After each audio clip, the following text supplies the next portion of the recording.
Le DAF Fresh Morning, c'est 104.5 tonnes de bonne humeur. Tous les matins sur Urban FM, la meilleure radio de la capitale. Vous êtes sur les 104.5 Urban FM, la station urbaine, et vous écoutez le DAF Fresh Morning. On est avec Jean-Paul. Jean-Paul, bonjour. Bonjour, Dark. Comment tu vas ce matin? Ça va. Et comment t'as passé le week-end, la fête des pères et tout ça? T'as pas fait une fête, les enfants ne t'ont pas fait les cadeaux? Non. Est-ce que les enfants font les cadeaux au père? Si, les enfants font les cadeaux au père. Ah bon? Oui. Ah, moi, j'ai pas cette chance-là. Comment ça, tu n'as pas cette chance? Moi, je n'ai vu aucun cadeau. Ils font les cadeaux. Par contre, j'ai reçu beaucoup de messages me souhaitant une bonne fête des pères. Oui. D'accord. Donc, pour toi, les enfants ne font pas des cadeaux au père? Peut-être quand ils... Toi, tu faisais des cadeaux à ton père? Non, alors, pourquoi tu veux que toi, te fasses des cadeaux? Voilà. Donc, c'est pour dire que c'est la boucle est bouclée. En quelque sorte. Man, chacun ramasse ce qu'il a sémé. Voilà. Tout simplement. Ok, l'actualité internationale nous emmène où aujourd'hui? On va parler de Covid-19 et les déclarations d'une dame de la CIA de Tulsi Gabbard. Elle est maintenant l'ancienne directrice du renseignement des États-Unis d'Amérique. Il faut savoir que le poste de directrice de renseignement ou de directeur de renseignement, c'est un poste qui vise à coordonner toutes les agences de renseignement. Que vous preniez la CIA, le FBI, la NSA, les polices locales, en tout cas tous les services de défense et de sécurité ont en leur sein des services de renseignement. Et donc, pour que les informations qui remontent un peu vers la Maison Blanche puissent être cohérents et tout ça, donc c'est la directrice du renseignement ou le directeur qui a pour rôle d'essayer de trier tout ça, de synthétiser, de coordonner, et il coordonne aussi l'action de tous ces différents services de renseignement là, que ce soit sur le territoire national ou à l'étranger, pour qu'il y ait aussi une forme de cohérence. Il faudrait pas que les services de renseignement extérieurs agissent à l'encontre des intérêts des services de renseignement de l'intérieur du pays et vice-versa. Donc, il y a Tulsi Gabbard qui avait été nommé en mai 2025 par Donald Trump dès son retour à la Maison-Blanche, et Donald Trump va lui assigner une mission. Il faut savoir que durant sa campagne, Donald Trump n'avait cessé de répéter à ses partisans qu'en réalité, sous l'administration Obama, puis sous l'administration Joe Biden, il y avait beaucoup de mensonges que l'on diffusait aux Américains. Et l'un des principaux mensonges, c'était justement l'affaire Epstein. Et à côté de cela, il y avait aussi d'autres affaires, notamment celles liées à la COVID-19. Et donc, lorsqu'il a nommé Tulsi Gabbard en mai 2025, Donald Trump va lui assigner une mission, qui était celle de rendre public en quelque sorte tout ce qu'il considérait comme étant des mensonges qui avaient été délibérément dissimulés par ces précédentes administrations-là, Biden ou Obama, au grand public. Mais ça servait aussi politiquement à conforter son discours de complotisme, son discours de désinformation qui, selon lui, était à l'origine de pas mal de catastrophes qui avaient frappé non seulement les États-Unis et le monde entier. En l'occurrence, par exemple, la catastrophe liée à la pandémie de la COVID-19. Alors, il faut savoir que en mai dernier, un an plus tard, en mai 2026, Tulsi Gabbard a annoncé que elle allait démissionner de ses fonctions pour des raisons personnelles, mais en réalité, on le sait aujourd'hui, c'est Donald Trump qui lui avait demandé de démissionner. Pourquoi?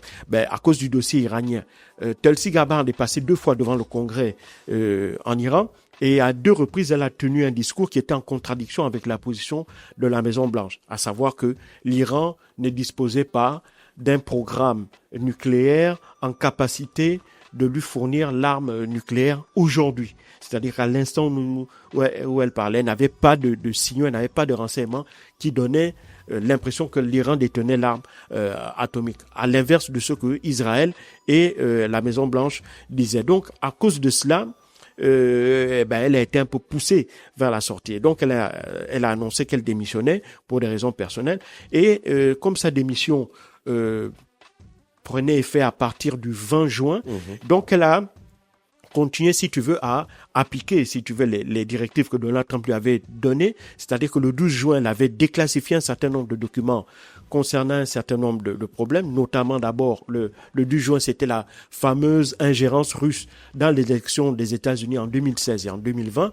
On a su aujourd'hui qu'en réalité, selon les documents qui ont été déclassifiés, par les services de renseignement, par sa direction, qu'il semblerait qu'en réalité, pour les élections de 2016, il y aurait eu une manipulation de la part des services de renseignement pour pouvoir créer une soi-disant collusion entre des membres de l'entourage de Donald Trump à l'époque qui étaient candidats pour l'élection, candidats pour la Maison Blanche, et les services de renseignement russes et de l'ambassade russe. On sait qu'aujourd'hui, tout cela était totalement monté. Et en 2020, où il y a eu aussi une forme de tentative de vouloir faire croire que, également dans l'élection de 2020, il y avait une ingérence russe. Et donc, aujourd'hui, on le sait, ces documents-là ont montré en réalité, selon le contenu, qu'il y aurait eu une volonté de manipuler en réalité l'opinion publique pour faire croire que, en réalité, Donald Trump serait arrivé à la Maison Blanche grâce au soutien des services de renseignement russes. On sait aujourd'hui que tout ça est totalement faux. Toutes les enquêtes qui ont été faites n'ont jamais pu prouver, déjà que Donald Trump avait un lien avec la Russie, et deux, que même les Russes aient d'une manière ou d'une quelconque manière tenté de s'ingérer dans les élections américaines. Donc ça, c'est les documents qu'elle avait dévoilés le 12 juin. Et le 18 juin, donc la semaine dernière, jeudi dernier, plus exactement, elle a fait publier un autre nombre très important de documents, cette fois-ci qui concernait la COVID-19. Alors, il faut se rappeler que à partir de 2020, lorsque la pandémie va exploser, la première question que tout le monde se posait, c'est d'où venait la pandémie? Eh bien, tout le monde était clair. Le patient zéro était en Chine, puisque c'est la première victime de la pandémie de la COVID-19, c'était un médecin chinois. Et on sait que la COVID-19 venait de la ville de Wuhan.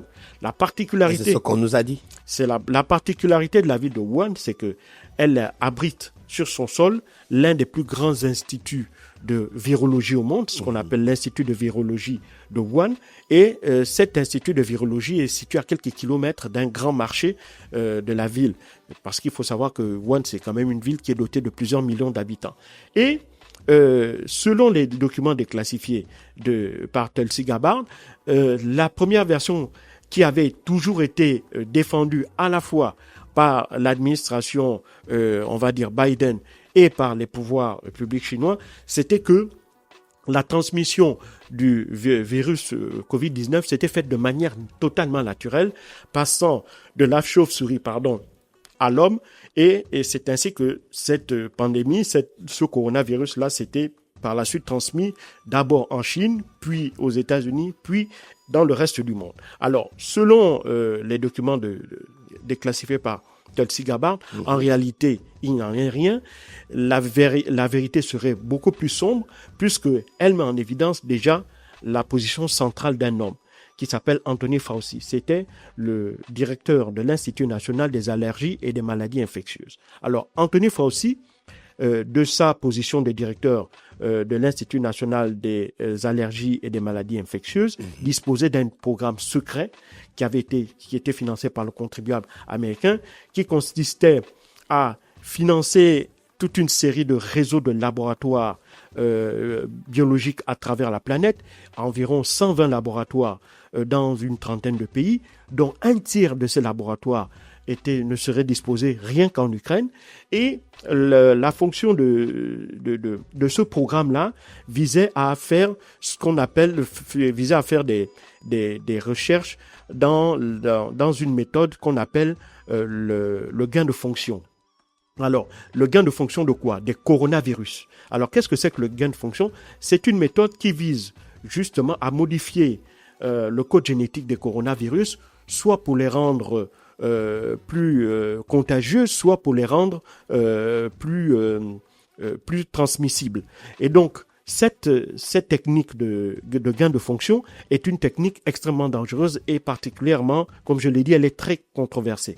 Beaucoup de scientifiques sont particulièrement sceptiques quant à sa mise en œuvre. Et il semblerait que le programme américain aurait financé justement l'Institut de virologie de Wuhan pour faire des recherches sur le gain de fonction de coronavirus de chauve-souris. Et c'est là où c'est intéressant, parce que on sait que le coronavirus qui a infecté l'homme est un coronavirus de chauve-souris. Et justement, à Wuhan, il y a cet institut de virologie de Wuhan qui faisait justement des recherches qui appliquaient la méthode de gain de fonction sur les coronavirus de chauve-souris. Sauf que, à la fois le gouvernement, les officiels chinois et les officiels américains en contrepartie, Anthony Fauci, ont toujours prétendu le contraire, en disant qu'il n'y avait aucun lien entre la proximité, le fait que l'Institut de virologie de Wuhan se trouvait dans le lieu d'où serait parti le premier patient, donc le patient zéro. Et donc, à partir de là, selon les documents déclassifiés par Tulsi Gabbard, en réalité, Anthony Fauci aurait tout mis en œuvre pour essayer de cacher cette vérité-là. Pourquoi ? Parce que si on découvrait qu'en réalité, le virus était sorti de l'Institut de virologie de Wuhan, ça devait mettre en évidence ce programme-là.